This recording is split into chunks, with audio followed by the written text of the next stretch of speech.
You know, so to me, the sense of accomplishment is tremendous, and I think that's a big part of young kids feeling self-worth. And I think the museums has a responsibility to do that. It's a win-win situation for everybody. Every single person involved. Absolutely. Even this, me making this video, I want to, it's to put it out there so everybody knows what's going on, and it's everybody wants doing their part. Yeah, because help each other out. A lot of people can't be in the place where the action is taking place. So if you have something you can see. I mean, that's the beauty of the technology that we have today, is that I've gotten more games because of it, because people are now out there being able to advertise. Hey, I've got this game I want to get rid of, or people said, I didn't know I could donate a game. I said, the damn thing's been sitting in my basement for 20 years. Nobody's using it. Right. So the technology is tremendous. I mean, I don't think in terms of the social media and stuff, I don't think we'd be half where we are today without it. No, we're really scratching the surface, because even 5 years ago, it really wasn't as big as it was. Oh, no. It wasn't on our phones. It wasn't integrated. 10 years ago, it didn't exist. The internet was, you had to know what you're looking for, and your networking still, you had to work on it. You had to contact people, whereas now you can join a group on Facebook. I like it. Yeah. Or, you join our group, but you hit like. And so instantly, you can see thousands of people like the same thing. You can see where they're at. You can see where their names are. You can see what they have. Same thing like pinside.com. You make a profile, and then you add all your games. You add where you are. You add the games you've had. You add the games you're looking for. And so the data mining ability of information just is unreal. And so now it's, we're scratching the surface, because like on your phones, you can communicate, and you can track machines. You can, like, at all times, like, so people come in here and they'll update the list of machines you have. And so online, they'll say, oh, I updated it yesterday. And so before someone comes in, they can check on the Pinside map and say, all right, well, they updated that last week or yesterday. And so now it's easy to find information on things. It's easier to find out where games are, what's coming out. Like Jersey Jack Pinball, you order one of those, we get updates. I casually get the updates on the email, and we get pictures of it in development. And so that was one of the smartest things he ever did. It piqued the interest of pinball people, and to do it with the fact that this was a new company starting, and they were doing it in a way that pinball companies never have before, is a huge boon to the pinball hobby. It's a great way for him to expand his base of people wanting to buy games as well. So it was a tremendously smart way, and I think, of course, competition is an incredibly important part of any company, any corporation that wants to make more money. And I think it probably helped, whether it might seem so or not, Stern to say, hey, we're not the only game in town any longer. No, you look at any brand. You look at, Mustang and Camaro. They used to compete, even a Corvette. And then so Camaro goes away. Mustang had, who? No way. No one was messing with them. Then Camaro comes back and, oh, we want a Camaro. Well, why? Oh, because it used to exist, and now it's back, and it's an option instead of Mustang. Yeah. In the competition with supercars or trucks. Right.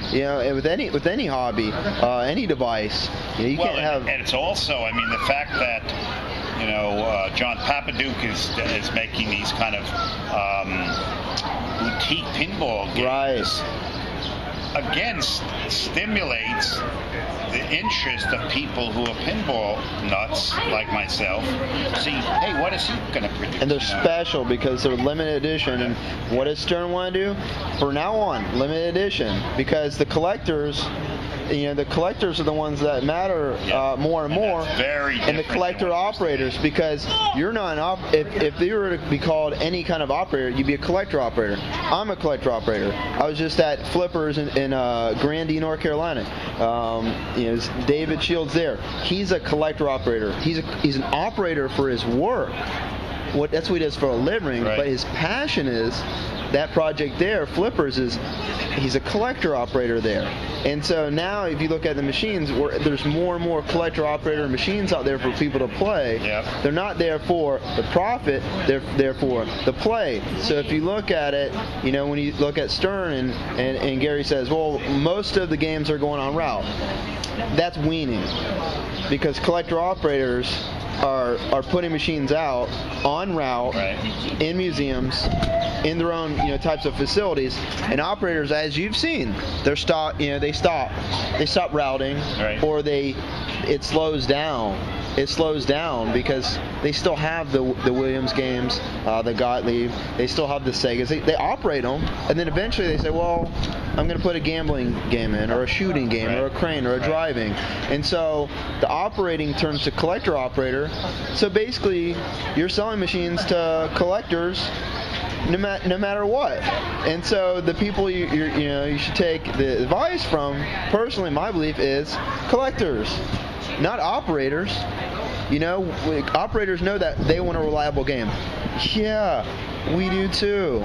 Yeah, we don't want to buy a game just because it's pretty or fun, because it's limited edition. Absolutely. Absolutely. And operators have to rethink their position in terms of how they're going to keep their games. Yeah. Because then people are not going to put up with games that have not been maintained well. No. And that's why, with us, it's also critical, because social media is great on one end and it's death on the other. They could come in and take a video of how, if something's not working, they could do a video, an hour-long footage just about, just ranting about it. And since you are a pinball museum, people are going to expect more out of you than Joe's Crab Shack that's got a fishtails and that, it has weak flippers and the fish doesn't move. Right.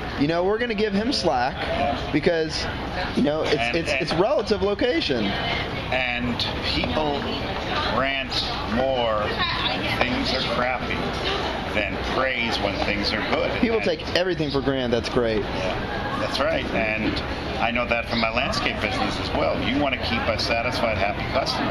And so that's why we have 5 technicians working, every time they can, so that we can be assured that when people come, those games are going to be up and running, because we're going to get a really bad rap if they aren't. And it's tough. It's tough when you're dealing with mechanical things that break down. And so we are really on top of things, and we also keep people aware that we are there. So if they have an issue, hola. If there's a problem, they're going to tell us. Right. They say, hey, I got a ball stuck in this thing. I said, I'll be right there. That's why my office is right on the same floor as the games, because I'm there, my technicians are there, and in many cases, not all, but in many cases, they're fairly simple fixes. A wire broke on a flipper, the ball is caught up in the corner on the right, stuff like that. The ball is stuck. They don't want to shake the game, which I would prefer that they don't. Exactly.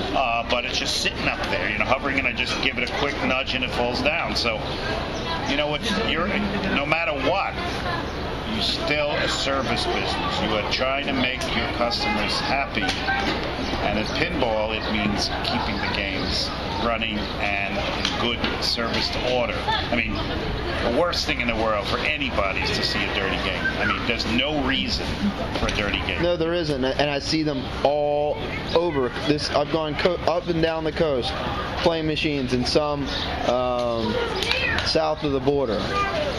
They have a fishtails. It's probably been there almost 20 years.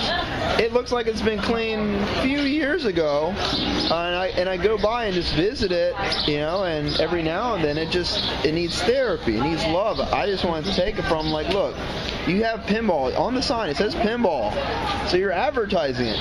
It's a big sign. It's a big neon sign for pinball, and it works, but it's dirty. The rubbers are about to snap. I thought it'd be snapped by now.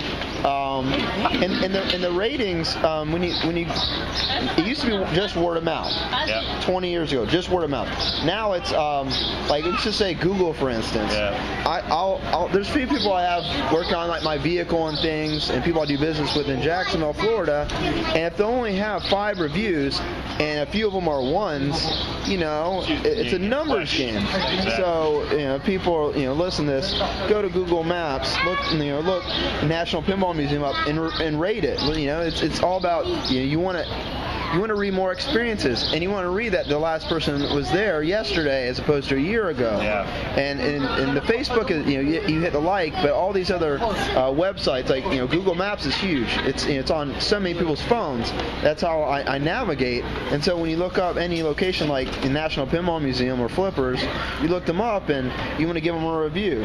Just like you go to a restaurant, you give them a review. Any place, because it helps. They do it with how do you rate the service at a restaurant? How do you rate the person serving you? Because it makes a difference to the restaurant. It makes a difference to the people that are serving you because they want to get good ratings. And it shows that more people are going there. And the traffic, the numbers count. Definitely. If you get good reviews, they're going to much more want to go to a place that they know the expectation is good. If you see all this negative, they might not even go at all. If it's so bad that they don't want to go, you've lost the potential person to make his own decision. But if the review is, good or better, they're not going to have a concern about saying, it's a recommendation to go. And no matter what it is, whether it's a restaurant, a pinball museum, an auditorium, whatever, a show, a concert, you've got to have good reviews, and you have to you really have to want to get better, be better, stay on top of it, because we are such a media-driven public forum. And, we're a non-profit who has to work to keep our status. We're not just some business who says, screw you, if you don't like what, don't come in. Non-profit's got to show the government that we're doing what we're supposed to be doing as a non-profit. Right. So we have another layer of stuff on top of the typical, city government stuff and running a business and stuff. We're now part of the federal government saying, you've got to be doing these things, making sure everything's working, all of the licenses are up to date. And this is all learning experience for me. Right. I didn't know nearly any of this stuff until I actually got involved in it. And every city, every town is different. Right. Baltimore is completely different than DC, in good ways and in bad ways. Very different requirements. Some things are like nothing. Other things are so restrictive, it's unbelievable.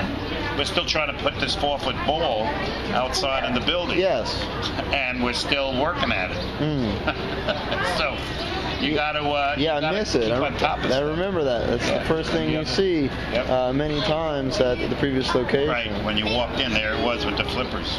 Take a picture, you can see your head. Yeah. Anyway, I got to get back, so because I'm sure there'll be like 10 new items to deal with. Yeah. Got some work to do. Yep. So do you have other stuff?